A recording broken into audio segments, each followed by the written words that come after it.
하나님 주신 말씀은 욥기 3장 20절에서 23절의 말씀입니다.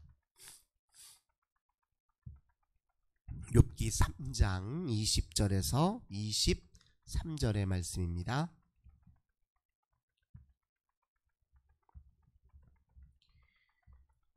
자, 우리 한 목소리로 3장 20절에서 23절 읽겠습니다. 어찌하여 고난당하는 자에게 빛을 주셨으며 마음이 아픈 자에게 생명을 주셨는고, 이러한 자는 죽기를 바라도 오지 아니하니 땅을 파고 숨긴 보배를 찾음보다 죽음을 구하는 것을 더하다가 무덤을 찾아 얻으면 심히 기뻐하고 즐거워하나니, 하나님에게 둘러싸여 길이 아득한 사람에게 어찌하여 빛을 주셨는고. 아멘. 오늘도 우리 주님과 함께 이 복된 날 시작하시는 우리 모든 성도님들, 하나님께서 하늘의 크신 은혜와 평화 가득 부어주시길 주님의 이름으로 간절히 기원합니다. 오늘 본문의 말씀을 통하여서 어찌하여 고난당하는 자에게 빛을 주셨는고, 이런 제목으로 함께 은혜 나누도록 하겠습니다. 이번 주간에는 욥 이야기를 통해서 하나님이 우리에게 주시는 영적 교훈을 살펴보고자 합니다. 욥 이야기는 좀 독특한 구조를 가지고 있어요. 우리는 욥의 고난이 어디에서 시작됐는지를 우리는 알잖아요. 독자인 우리는 압니다. 지켜본 우리는 알아요. 근데 당사자인 욥은 몰라요.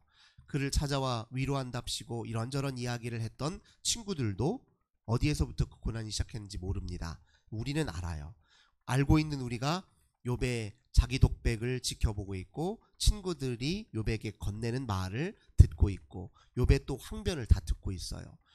어느 포인트에서는 우리가 막 개입하고 싶어요. 그거 아니라니까, 그거 오해야, 그 잘못 이야기한 거야. 우리는 알기 때문에 하나님 당신 얼마나 사랑하는데, 당신 사랑하는 마음 하나도 변함없어. 당신 얼마나 하나님이 신뢰하는데, 우리가 막 개입해서 얘기해주고 싶은 순간도 있고, 친구들의 말도 저지시켜서 왜 욥에 대해서 그렇게 말하냐고, 그렇게만 말할 거 아니라고, 지금 하나님이 어떻게 일하시는지 너는 모르면서 어떻게 다 안다는 식으로 그렇게 얘기할 수 있어. 독자인 우리는 개입하고 싶은 순간이 있어요. 그러니까 이런 식으로 욥이 읽힌단 말이에요. 또 다른 한편으로 보면, 내가 욥의 처지에 있었으면 나는 과연 어땠을까? 나야 지금 욥은 모르는지만 나는 알고 있으니까 이렇게 욥에 대해서 개입도 해서 참견도 하고 싶은 말도 있지만, 만약에 내가 욥과 같은 아무 상황도 모른 채로 이 큰 고난과 괴로움을 당한다면 나는 어떻게 했을 것인가 하고 나 자신을 거기에 비추어서 개입시켜서 생각할 수 있게 만드는 또 이야기가 욥의 이야기입니다. 나는 또 욥과 같은 일을 당하는 그런 사람들 앞에 욥의 새 친구들의 입장이 되었다면 나는 또 욥과 같은 사람에게 뭐라고 대응을 했을까? 뭐라고 얘기해 주는 게 제일 좋았을까? 이런저런 그 인물에 대해서 나를 대입시켜서 나는 어찌 대응했을까를 되돌아보게 만든단 말이에요. 그러면 그 과정에서 내 신앙도 점검이 되고 내 신앙도 성숙해지는 이제 계기가 될 수 있습니다. 그러면서 이런저런 또 욥과 같은 처지라면 나도 내 신앙이 진짜였는지 가짜였는지 확인할 수 있겠구나. 내 신앙이 얼마나 얕은지를 볼 수 있겠구나. 이런 것들을 우리가 이제 확인하며 회개할 수 있는 기회도 얻게 하는 이야기가 바로 욥의 이야기입니다. 우리가 아는 것처럼 이미 욥 이야기를 잘 알잖아요. 욥의 고난이 어떻게 시작됐습니까? 이제 어느 날 사단이 온 세상을 둘러보고 하나님 앞에 보고를 하는데요. 여기서 말하는 사단이라고 하는 건 이제 하나님 앞에 이제 변론하는 사람, 하나님 앞에 쉽게 말하면 딴지 거는 사람, 이런 뜻을 가지고 있어요. 의문을 제기하면서 이렇지 않냐 저렇지 않냐 하면서 하나님을 이제 좀 대적하는 차원에서 이렇게 이야기하는 사람을 지칭하는 겁니다. 근데 어느 날 이제 이 욥이라고 하는 사람이 굉장히 의로운 사람이었는데 하나님을 잘 경외하는 사람이었어요.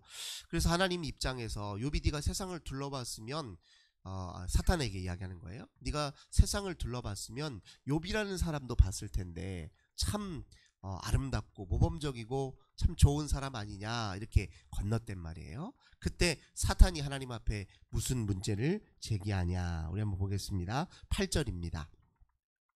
여호와께서 사탄에게 이르시되 내가 내 종 욥을 주의하여 보았느냐. 그와 같이 온전하고 정직하여 하나님을 경외하며 악에서 떠난 자는 세상에 없느니라. 네가 그 세상 사람들을 둘러보면 알 것 아니냐. 욥 참 괜찮은 사람 아니더냐. 하나님이 먼저 사탄에게 이야기를 했단 말이에요. 사탄이 뭐라고 얘기합니까? 9절입니다. 사탄이 여호와께 대답하여 이르되 욥이 어찌 까닭 없이 하나님을 경외하리까. 사탄이 지금 무슨 문제 제기를 하냐면 욥이 그렇게 의롭고 온전하고 경건하고 정직한 데는 다 그만한 이유가 있는 것 아니겠습니까? 그가 하나님이 주신 소유와 풍요를 마음껏 누리면서 인생의 세상 복과 번영을 누리고 있으니까 그가 하나님 앞에 정직하고 이런 것 아니겠습니까? 하나님 경외하는 것 아니겠습니까? 이렇게 이유를 이제 문제 제기를 하는 거예요. 한번 욥이 누리고 있는 것, 욥이 누리고 있는 풍요, 세상적 번영, 복 한번 싹 다 걷어가 보십시오.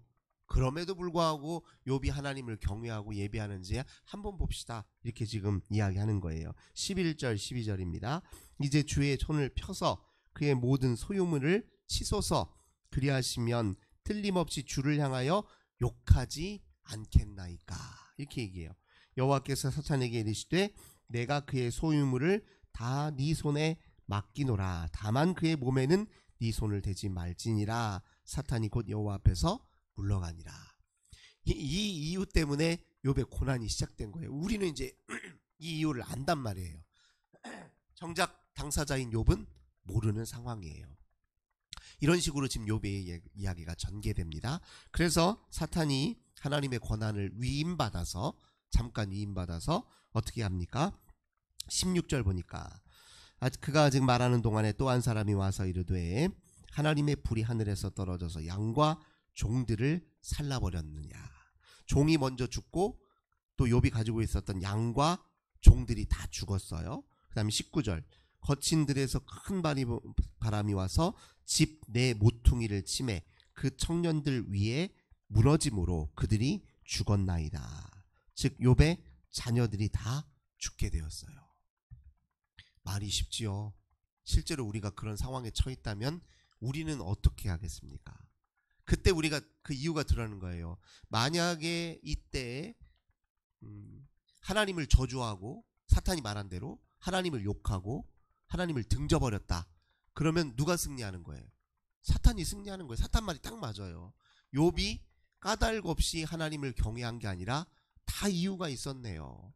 그가 누리는 복과 번영과 이 땅에서의 풍요, 그의 넉넉한 소유, 그가 갖고 있는 것, 그것 때문에 하나님을 경외한 것이네요. 이렇게 욥이 지금 승리할 판이에요. 지금 우리는 욥의 이 시험이죠. 이 시험 앞에, 이 하나님의 이 시험, 사탄의 시험 앞에 우리는 어떻게 대응했을지 한번 입장을 한번 바꿔놓고 생각해 보자고요. 그래서 우리의 신앙에 대해서 근본적으로 욥기 이야기는 물음을 제기합니다. 너는 왜 하나님을 예배하느냐? 너는 무엇 때문에 하나님을 찾느냐? 너는 무엇 때문에 하나님 앞에 찾아오느냐? 너는 하나님을 왜 신뢰하느냐? 너는 하나님을 왜 경외하느냐? 근본적으로 묻고 있단 말이에요. 근데 욥이 자기 소유물을 다 걷어갔을 때 뭐라고 대답을 합니까? 자, 20절, 21절, 22절입니다. 1장 욥이 일어나 겉옷을 찢고 머리털을 밀고 땅에 엎드려 예배하며 이르되 내가 모태에서 알몸으로 나와 싸운즉 또한 알몸이 그리로 돌아올지라. 주시니도 여호와시요 거두시니도 여호와시니 여호와의 이름이 찬송을 받으실지니라 하고 이 모든 일에 욥이 범죄하지 아니하고 하나님을 원망하지 아니하리라. 자, 사탄의 1차 시험 앞에 욥이 승리했어요. 욥은 소유물 때문에 하나님을, 세상에서 누리는 복과 번영 때문에 하나님을 예배하고 경외한 것이 아니라는 점이 여기서 드러났습니다. 1차전은 욥의 완전한 승리예요. 근데 우리 대부분의 사람들은 이 1차전 첫 번째 시험에서부터 탈락할 수 있습니다. 쉽지 않아요. 내 스스로한테 질문을 던져도 쉽지 않아요. 우리 신앙이 이렇게 어떻게 보면은 되게 얕아요. 근데 그럼에도 불구하고 하나님 우리를 향한 사랑은 변치는 않으십니다. 그게 은혜죠. 네. 이렇게 얕은 신앙을 갖고 있는데도 그냥 바람 한번 휙 지나가면 언제 그랬냐는 듯이 그냥 등 확 돌릴 수 있는 이렇게 연약한 우리인데도 하나님 사랑하시는 게 그게 은혜죠. 그런 우리를 위해서 십자가에 자기 몸을 찢으신 그게 은혜잖아요. 근데 어쨌든 이 1차전에서 욥은 승리했습니다. 하나님이 이제 기 좀 피고 사단 앞에 당당하게 얘기할 수 있죠. 그거 봐라. 어디 욥이 내가 준 소유물 때문에 나를 경외하는 거더냐? 그거 다 거둬가도 그는 주시니도 여호와시오 거두시니도 여호와시니 나를 경배하는 태도를 잃어버리지 않았다. 이렇게 하나님이 지금 사탄 앞에서 당당하게 얘기할 수 있었죠. 2차전에 돌입했습니다. 자, 2차전 시험이 무엇입니까? 2장 4절 5절 6절입니다. 사탄이 여호와께 대답하여 이르되 가죽으로 가죽을 바꾸오니 사람이 그의 모든 소유물로 자기의 생명을 바꾸올지라. 이제 주의 손을 펴서 그의 뼈와 살을 치소서. 그리하면 틀림없이 주를 향하여 욕하지 않겠나이까. 자, 2차전에 이렇게 얘기합니다. 사탄이 뭐 소유물까지는 그럴 수 있습니다. 근데 자기 몸을 치면 그럼 틀림없이 하나님을 욕할걸요. 자기와 직접적 자기 생명과 직결되는 일을 한번 하나님 뒤틀어 보십시오. 뼈와 살을 한번 쳐보십시오. 그때도 하나님을 욕하지 않는지 한번 봅시다. 하나님이 뭐라고 얘기하십니까? 6절 여호와께서 사탄에게 이르되 내가 그를 네 손에 맡기노라. 다만 그의 생명은 해하지 말지니라. 그래서 사탄이 어떻게 하냐면 여호와 앞에서 물러가서 욥을 쳐서 발바닥에서 정수리까지 종기가 나게 한지라. 아마도 이제 한센병, 나병 같은 그런 지독한 피부가 뭉개지고 가렵고 피가 나오고 고름이 나오고 그냥 하루하루가 순간순간이 고통스러운, 그러니까 인간이 누릴 수 있는, 인간이 경험할 수 있는 뭐 극도의 고통으로 그를 그냥 확 사탄이 몰아 넣어버린 거예요. 우리 같으면 어떻게 하시겠습니까? 우리 같으면요. 자신 있으세요? 나도 저도 솔직히 모르겠습니다. 모르겠어요. 우리 신앙이 이렇게 얕아요. 아니, 그 소유물까지도 욥이 견뎠는데 이 고통은 어떨까?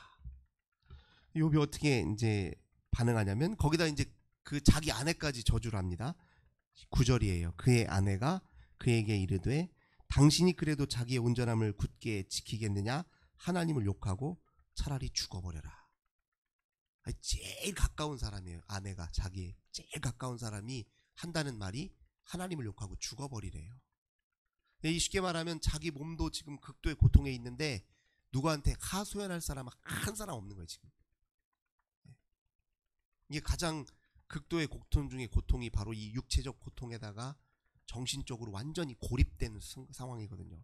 아무도 알아주는 사람이 없어 지금. 알아주기는커녕 완전 저주나 퍼붓고 있고. 좀 어떻게 하겠냐고요. 근데 이제 10절 그가 이르되 그대의 말이 한 어리석은 여자의 말 같도다. 우리가 하나님께 복을 받았은즉 화도 받지 아니하겠느냐 하고 이 모든 일에 욥이 입술로 범죄하지 아니하였다. 이 말이 뭐냐면 적어도 욥이 하나님을 욕하지는 않았다는 거예요. 하지만 욥의 고통이 얼마나 극심한 고통인지 이제 3장부터 이제 본격적으로 자기 처지에 대해서 이제 한탄하기 시작합니다. 3장 1절 보겠습니다. 그 후에 욥이 입을 열어 자기의 생일을 저주하니라. 우리가 여기서 잘 분별해야 되는데 욥이 하나님을 욕하고 저주한 게 아니에요. 자기 생을 저주한 거예요. 하나님 왜 태어나게 하셨어요? 이러려면 차라리 저 나지 말게 하시지 그러셨어요. 이 뉘앙스가 다릅니다. 하나님을 욕하고 저주하는 게 아니라 왜 태어나게 하셔서 저를 이렇게 고통스럽게 하셨어요. 그러니까 욥의 이야기를 잘 보면 욥이 참 자기 인생에 대해서 너무 힘들고 하나님 왜 그러셨는지 이해가 안 가서 따져 묻기는 하는데 욥이 하나님을 부정하는 일은 없습니다. 하나님을 부정하진 않아요. 왜 그랬냐고 참 궁금해서 막 미칠 노릇이라는 거예요. 왜 저한테 이렇게까지 하나님 하셨어요. 이거 항변할 수 있죠. 네. 얼마든지 항변할 수 있습니다. 우리도 이런 항변, 욥의 처지에 있으면 항변 안 하는 게 이상한 일이죠. 자기 왜 태어나게 하셔서 이만큼 고통스럽게 했냐고 욥이 지금 묻는 겁니다.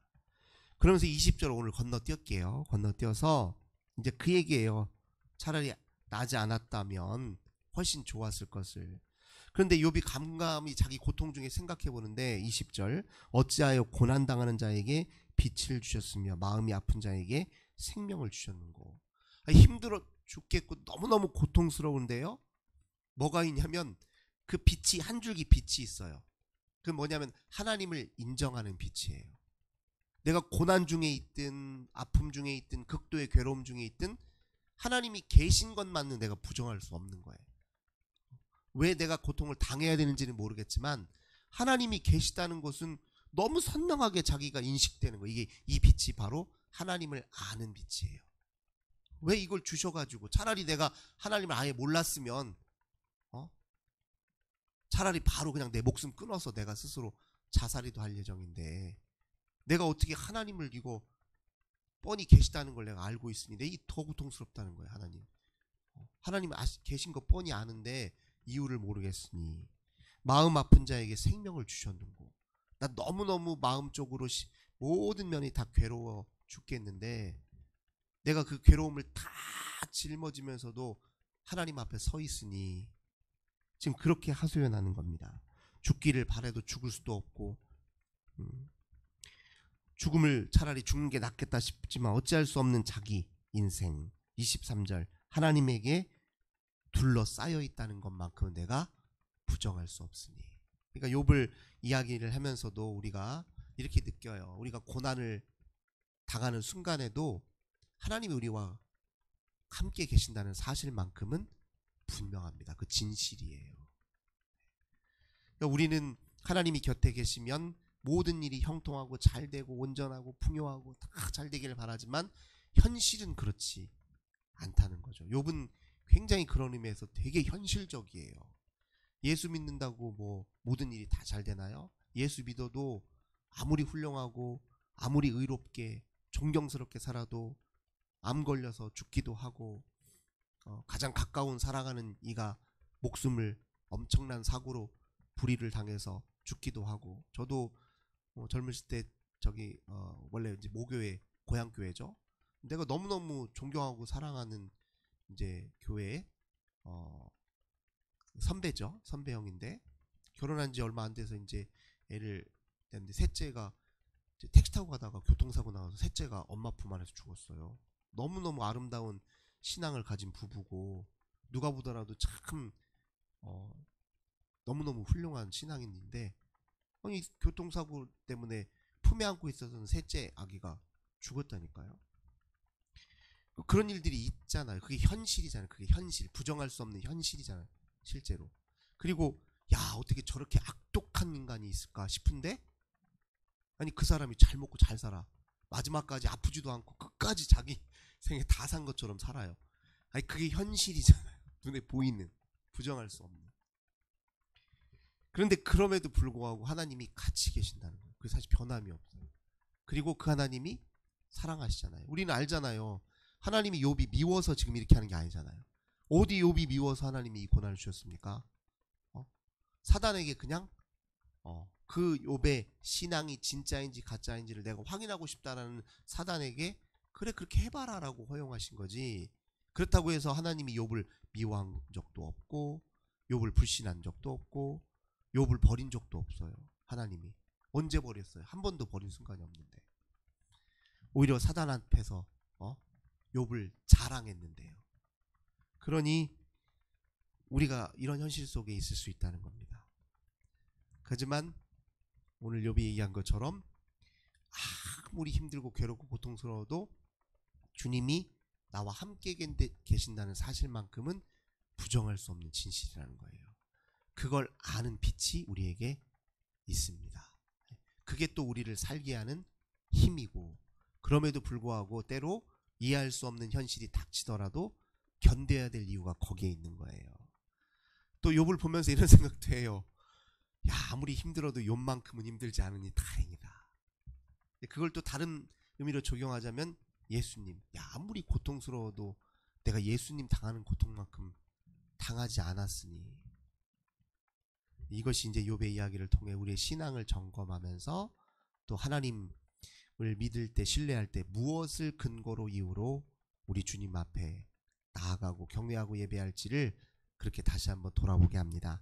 우리 욥의 이야기를 통해서 우리의 신앙이 한층 더 성숙해지기를 그렇게 기도하시는 저 우리 모든 성도님들 되시길 주님의 이름으로 간절히 기원합니다. 주님, 저희들 때로 괴롭고 힘든 현실 속에 닥칠 때가 있지만 그럼에도 불구하고 주님이 우리 곁에 함께 계시다는 사실만큼은 저희들 또렷이 인식하고 인정하고 주님을 바라보는 저희들 되게 하옵소서. 주님을 부정하고 등 돌리는 것, 그게 곧 죽음임을 저희들 인정하게 도와주소서. 모든 순간 어떤 상황 속에서도 주를 바라보고 의지하고 기다리고 사모하고 경배하는 일만큼은 놓치지 않는 저희들 되게 하옵소서. 주 예수님의 이름으로 간절히 기도드립니다. 아멘. 오늘도 우리 환우들을 위해서, 가정의 자녀들을 위해서, 교회와 나라와 민족을 위해서 기도합시다. 주님 감사합니다. 오늘도 저희들을 기도의 자리로 인도하시니 감사합니다. 기도할 때 주 성령님 우리를 사로잡아 주소서.